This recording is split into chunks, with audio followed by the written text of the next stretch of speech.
বিশ্ব ইজতেমা শব্দটি যৌগিক শব্দ। বিশ্ব শব্দ বাংলা যার অর্থ মহা এবং ইজতেমা শব্দটি আরবি যার অর্থ সমাবেশ, অর্থাৎ বিশ্ব ইজতেমা শব্দের অর্থ মহাসম্মেলন বা মহাসমাবেশ। বিশ্ব ইজতেমা পালনের ইতিহাস প্রায় শতবর্ষ। শুরুর দিকে মুসলমানদের জ্ঞান চর্চার কেন্দ্র হিসেবে গড়ে তোলা হয়। বর্তমান বিশ্ব ইজতেমা হজের পরে মুসলমানদের দ্বিতীয় সর্বোচ্চ জামায়াত। সারা দেশ থেকে ধর্মপ্রাণ মুসলমানেরা এই তাবলিগ জামাতে শরিক হন। এই ইসলামী সম্মেলন ভারতের উত্তরপ্রদেশে যাত্রা শুরু করে বাংলাদেশে কিভাবে স্থায়ী হয় সে সম্পর্কে আলোচনা করব এই পর্বে। আপনি নতুন হয়ে থাকলে আমার চ্যানেলটি সাবস্ক্রাইব করার জন্য অনুরোধ রইল।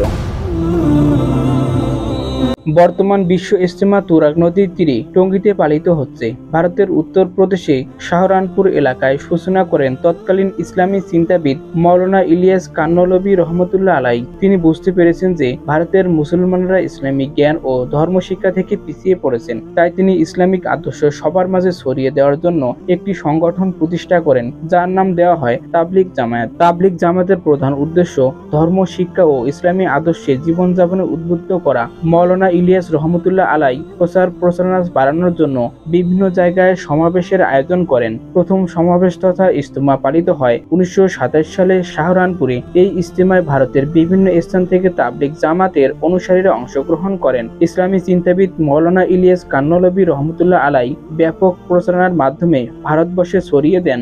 ভারত ভাগ হলে নিরপেক্ষ স্থান হিসেবে তৎকালীন পূর্ব পাকিস্তানে 1946 সালে ঢাকার রমনা পার্ক সংলগ্ন কাকরাইল মসজিদে প্রথম ইজতেমা অনুষ্ঠিত হয়। 2 বছর পর 1948 সালে চট্টগ্রামে তৎকালীন হাজী ক্যাম্পে ইজতেমা অনুষ্ঠিত হয়। তারপর অনেকদিন বিরতি দিয়ে 10 বছর পর 1958 সালে বর্তমান নারায়ণগঞ্জের সিদ্ধিরগঞ্জে ইজতেমা অনুষ্ঠিত হয়েছিল। তখন এটা কেবল ইজতেমা হিসেবে পরিচিতি ছিল। প্রতি বছর ইজতেমায় অংশকারীর সংখ্যা বাড়তে থাকায় এবং স্বাধীনতা যুদ্ধে পাকিস্তানের অখণ্ডতা রক্ষায় পাকিস্তানের সাথে অনেক আলেমদের একত্রতা থাকায় 1967 খ্রিস্টাব্দে রমনা উদ্যানের স্থলে টঙ্গীর পাগার গ্রামের খোলা মাঠে ইজতেমার আয়োজন করা হয়। বাংলাদেশে ওই বছর স্বাগতিক বাংলাদেশ ছাড়াও বিশ্বের বিভিন্ন দেশ থেকে ধর্মপ্রাণ মুসলমানরা অংশ নেওয়ায় বিশ্ব ইজতেমা হিসেবে পরিচিতি লাভ করে। 1967 সালের পর থেকে প্রতি বছর বিশ্ব ইজতেমা হিসেবে পালিত হয়ে আসছে। 1950-এর দশকে তাবলিগ জামাতের প্রচলন করেন মাওলানা আব্দুল আজিজ। বাংলাদেশে তাবলিগ জামাতের কেন্দ্রীয় মারকাজ বা প্রধান কেন্দ্র কাকরাইল মসজিদ থেকে ওই সমাবেশ কেন্দ্রীয়ভাবে পরিচালনা করা হয়।